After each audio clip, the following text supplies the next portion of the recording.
मैं अजीत आपका स्वागत करता हूं आपके अपने YouTube channel prep with Ajit में। आज हम लोग परसेंटेज के नए प्रकार के प्रश्नों को देखेंगे। आइए अगले प्रकार के जो प्रश्न होते हैं वो देखते हैं कि विद्यार्थी होते हैं अलग अलग सब्जेक्टों में पास होते हैं और कुछ फेल होते हैं, तो उसको ओवरऑल बताना होता है कि ओवरऑल कितने प्रतिशत विद्यार्थी पास हुए, कितने प्रतिशत विद्यार्थी फेल हुए या फिर कितने प्रतिशत विद्यार्थी कितने कुल छात्र थे। तो आइए जरा प्रश्नों को पढ़ते हैं। ये लिखा है एक कक्षा में 60% छात्र हिंदी में सफल हुए तथा 45% छात्र संस्कृत में सफल होते हैं। यदि उनमें से 25% छात्र दोनों विषयों में सफल होते हैं तो दोनों विषयों में कितने प्रतिशत छात्र असफल हुए। तो देखना क्या है, अगर देखा जाए तो ये ओरली सॉल्व हो जाएगा। फिलहाल एक प्रश्न देखते हैं, इसको समझते हैं करेंगे क्या।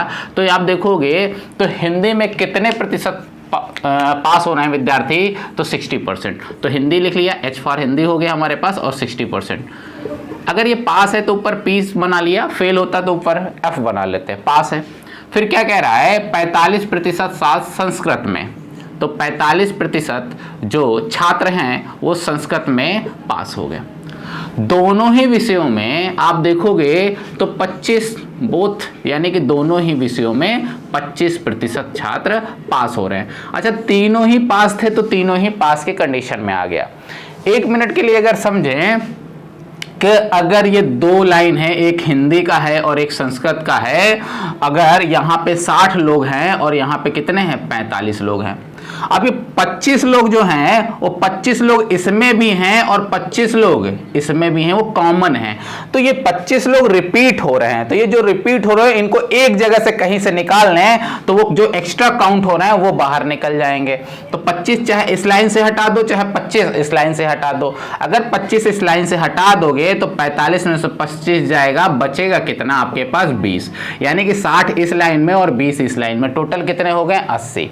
तो इस 25 जो बोथ वाला होता है ना, किसी एक में सब्ट्रैक्ट कर दो, किसी एक में से घटा दो, चाहे 45 में से घटा दो या तो 60 में से घटा दो। तो हम 45 में से अगर 25 को घटा रहे हैं तो अगर 45 में से 25 गया तो कितना बचा, 20। अब इनका काम खत्म हो गया। ऊपर 60 और 20 टोटल कितने हो गए, 80, और ऊपर लिखा क्या है, पास। दुनिया में हर चीज अपने आप में 100%, शुरू में ही हम लोग जब सीखे थे तो बताया था हर चीज परसेंटेज में 100 होता है, क्वांटिटी में 1 होता है। तो अब 20 और यहाँ पे 20 बचा और यहाँ पे 60 बचा, टोटल कितने हो गए, 80%। अगर विद्यार्थी पास हो रहे हैं और हर चीज अपने आप में 100% होता है तो बताओ फेल कितने विद्यार्थी होंगे, 20%। 60 और 20 कितने हो गए, 80%। क्या हो गए, पास। तो फेल कितने हो जाएंगे हमारे पास, फेल हो जाएगा 20%। आंसर हो गया हमारे पास 20%। अब इसको देखो और लिख करा जा सकता था, आप क्वेश्चन पढ़ते और इसमें से घटा देते, ये हमारे पास यहीं पे कितना बच जाता, 20, और 20 60 कितना हो जाता, 80। 80 क्या हो जा रहे थे, पास हो रहे थे, तो फेल कितने होंगे, 20, और टिक मार के चले जाते।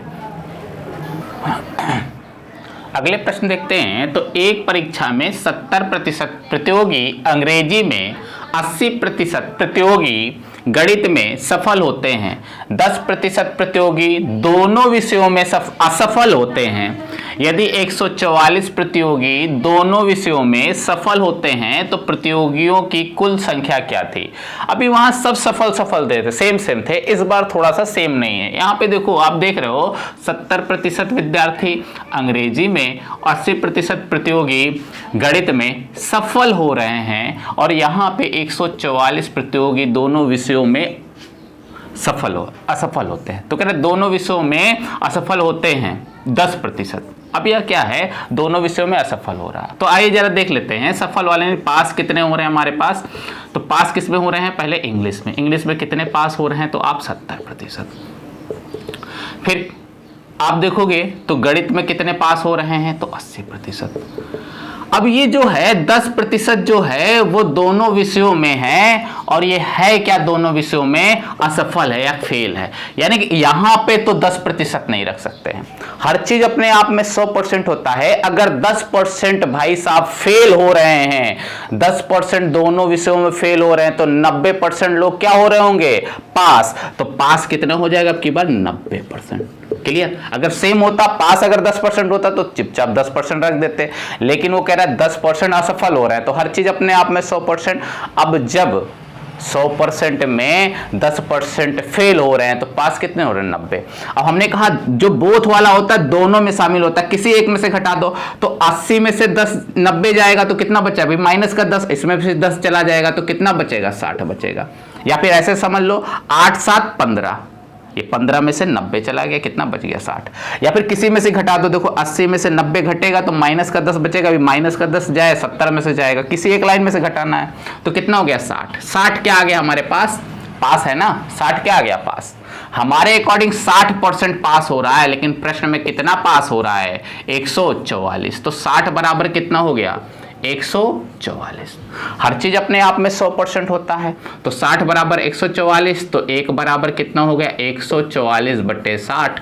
तो 100 बराबर कितना हो गया? तो 100 बराबर क्या हो गया? लिख लिया हमने 144 बटे 60 गुणित 100। 0 से 0 कैंसिल हो जाएगा, 6 दूनी 12 और 6 चौक 24, 24 और 0 कितना हो जाएगा? 240 विद्यार्थी। आंसर हो जाएगा 240। छात्रों के एक समूह में 70% छात्र अंग्रेजी और 65% छात्र हिंदी बोल सकते हैं। यदि 27% छात्र दोनों में से कोई भी भाषा नहीं बोल सकते, अब यहाँ पे देखो बोल सकते हैं, ये 70 और ये 65, और इसमें क्या कह रहा है? कोई भी भाषा नहीं बोल सकते हैं, तो कितने प्रतिशत छात्र दोनों भाषाएं बोल सकते हैं? तो आप देखो हिंदी जो इंग्लिश बोल पाएंगे वो 70 हैं, और जो हिंदी बोल पा रहे हैं वो 65 हैं, प्रतिशत में है। अब कह रहा है जो बोथ है वो नहीं बोल सकते हैं, ये बोल सकते हैं यानी कि टिक कर दिया। अब ये जो नहीं बोल सकते हैं, दोनों भाषाएं नहीं बोल सकते हैं, वो कितने हैं? 27। अब बताओ, जब हर चीज अपने आप में 100% होता है, जब 27% छात्र दोनों भाषा नहीं बोल सकते हैं, तो 73% छात्र दोनों भाषाएं बोल सकते हैं, क्योंकि 27 और 73 कितना होता है? 100 होता है।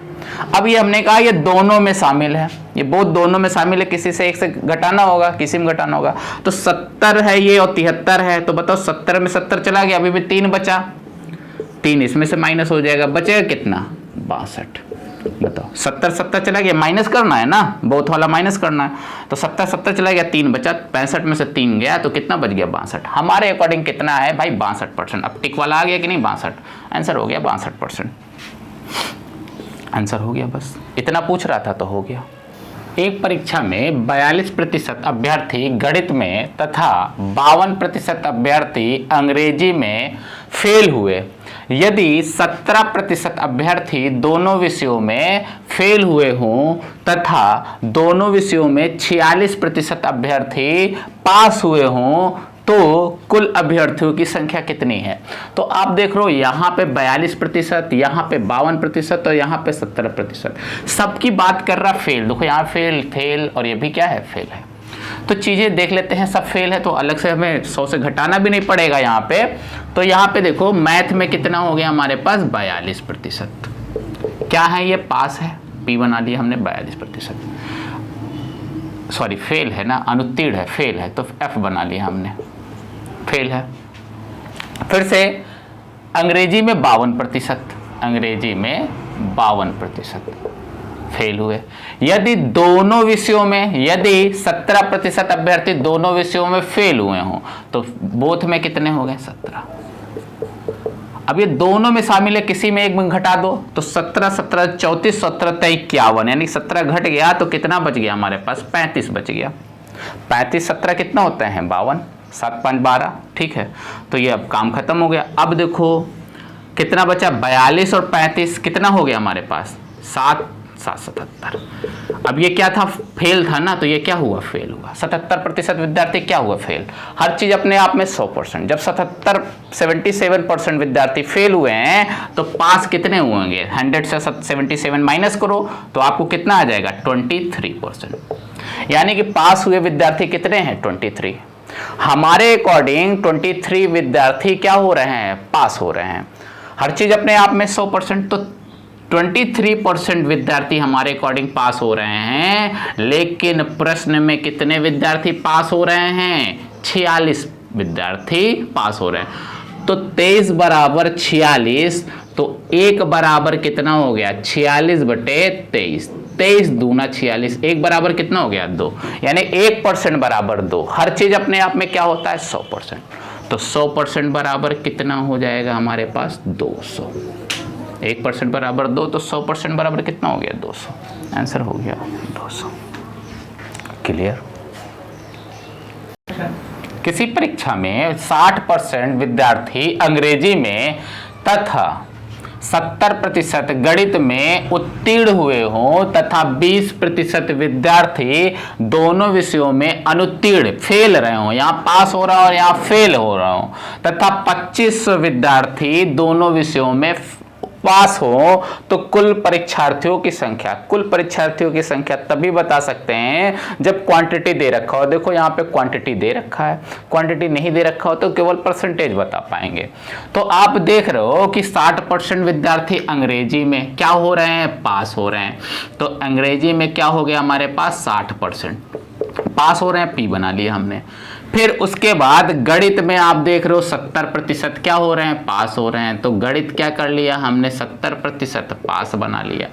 आप देख रहे हो 20% विद्यार्थी और यहाँ पे क्या हो रहे हैं फेल हो रहे हैं, दोनों विषयों में फेल हो रहे हैं 20, तो बोथ हो गया 20% फेल हो रहे हैं, लेकिन है ये लाइन किसका पास का। हर चीज अपने आप में 100%, जब 20% फेल हो रहे हो तो 80% क्या हो रहे हो पास। अब ये पास वाली लाइन में आ जाएगा क्योंकि ये पास है तो इसी जाति का समुदाय का लोग आ जाएगा। तो क्या आएगा 20% जब फेल हो रहे हो तो पास कितना हो जाएगा 80%। अब हमने कहा है बोथ वाला घटा दो, तो बताओ 80 70 में जाएगा तो माइनस का 10 बचेगा। अभी 60 में से फिर 10 चला गया तो बचा कितना 50, या फिर आप जोड़ सकते हो 6 7 13 130 में से 50 80 गया तो बचा कितना 50, हमारे अकॉर्डिंग 50%। और ये क्या है आप पास है ना, तो ये क्या है आप पास। हर चीज अपने आप में 100%, अगर 50% क्या हो रहे हैं पास हो रहे हैं तो फेल भी कितने होंगे 50%। क्यों, अच्छा ये पास ही दे रखा है तो कोई बात नहीं, फेल निकालने की जरूरत ही नहीं क्योंकि पास हमारा क्या आ गया 50%। अब ये 2500 क्या हो रहा है दोनों विषयों में क्या हो रहा है पास हो रहा है, हमारे अकॉर्डिंग तो ये 50% पास हो रहा है। क्वेश्चन में ये बोल रहा 2500, तो 50% बराबर कितना हो गया 2500। हर चीज अपने आप में 100%, जब 50% 2500 तो 50 का 2 गुना कितना होता है 100%, तो 2500 का 2 गुना कितना होगा 5000, तो 1% बराबर कितना हो जाएगा आप देखोगे तो 2500 बटे 50, तो 100% बराबर कितना, तो 100 बराबर बनाने के लिए इसमें 2 जीरो लगा दोगे 100% हो जाएगा, तो 2 जीरो यहाँ पे लगा लोगे, 2 जीरो इधर चिपका दो। आप देखो 0 से 0 कैंसिल कर दो, 5 25 कितना आ गया 5000, या फिर ऐसे देख लेते 50% बराबर 2500, तो 100% बराबर इसका 2 गुना 100 है तो 2500 का 2 गुना 5000, आंसर कितना हो गया 5000। किसी कक्षा के 72% विद्यार्थियों ने जीव विज्ञान तथा 44% विद्यार्थियों ने गणित विषय चुना। यदि प्रत्येक विद्यार्थी ने जीव विज्ञान तथा गणित में से कम एक विषय चुना हो तो तथा 40 विद्यार्थियों ने ये दोनों विषय चुने हों तो कक्षा में कुल कितने विद्यार्थी हैं। अच्छा, कोई भी सब्जेक्ट पढ़ रहा होगा, अगर विद्यार्थी है चाहे वो जीव विज्ञान चुन रहा हो चाहे वो विज्ञान चुन रहा है या गणित चुन रहा है, तो कुल मिला के ओवरऑल अपने आप में 100% होता है। अगर हम इसको ऐड कर लें आप देखोगे 72% विद्यार्थी क्या चुन रहे हैं जीव विज्ञान और 44% विद्यार्थी क्या चुन रहे हैं गणित चुन रहे हैं। तो आप देखोगे 72 और अगर 44 जोड़ दें तो कितना हो गया 6 7 4 11 116%। होता कितना है 100% ही तो होता है। अब ये 16% क्यों एक्स्ट्रा हो रहा है, इसमें 16% जो ज़्यादा चालाक लोग होंगे ये इधर भी मिठाई खा रहे हैं दूसरे में भी मिठाई खा रहे हैं। ये देखो ये 40 व्यक्ति आ रहे हैं कि नहीं, 40 विद्यार्थियों ने दोनों विषय चुना, यानी कि एक बार तो अपना हिस्सा लिया। ये कह रहा है ना, क्वेश्चन कह रहा है कि यदि प्रत्येक विद्यार्थी ने जीव विज्ञान तथा गणित में कम से कम एक विषय चुना है, अगर एक तो चुना ही है। अब ये 40 विद्यार्थी हैं दोनों सब्जेक्ट चुने हैं, यानी कि ये जीव विज्ञान भी चुना हुआ है और गणित भी चुना है, इसीलिए एक बार रिपीट हो रहा है बढ़ रहा है। तो कितना एक्स्ट्रा जा रहा है हमारे पास 16%। ये 16% क्यों एक्स्ट्रा जा रहा है, इस 40 की वजह से हो रहा है, क्योंकि 40 अगर एक सब्जेक्ट चुनता तो कोई दिक्कत नहीं होती है। 40 लोग डबल सब्जेक्ट चुने, इसीलिए 40 एक्स्ट्रा हो रहा है, ये यहाँ पे 16% एक्स्ट्रा हो रहा है। तो 72 44 जोड़ दोगे ऐसे क्वेश्चनों में, जितना एक्स्ट्रा रहेगा क्वांटिटी के बराबर रख लोगे। हर चीज अपने आप में 100%। 16% बराबर 40, तो 1% बराबर कितना हो जाएगा? 40/16। आप काट दोगे, 4 चौक 16 होता है और 4 दहम 40, 10/4। तो 100% बराबर कितना हो जाएगा? 1%। हर चीज अपने आप में 100%। तो 10/4 गुणित 100, 25 चौके 100, 4 से काटा तो कितना हो गया? 25। 25 दहम कितना हो जाएगा? 250। यानी कि टोटल स्टूडेंट कितने हो जाएंगे? 250। यहाँ पे देखो 10/4 था हमारे पास, 1% बराबर 10% 4, तो 100% बराबर कितना हो रहा था? 10/4 गुणित 100। ये 25 चौक 100 था, 4 से काटा, 25 दहम 250। ठीक है। अब इस तरह से प्रश्न आपको नीचे लिंक में मिल जाएंगे। उन प्रश्नों को जाके एक बार प्रैक्टिस कर लीजिएगा, तो इस तरह के प्रश्न आप समझ जाएंगे अच्छी तरीके से। धन्यवाद।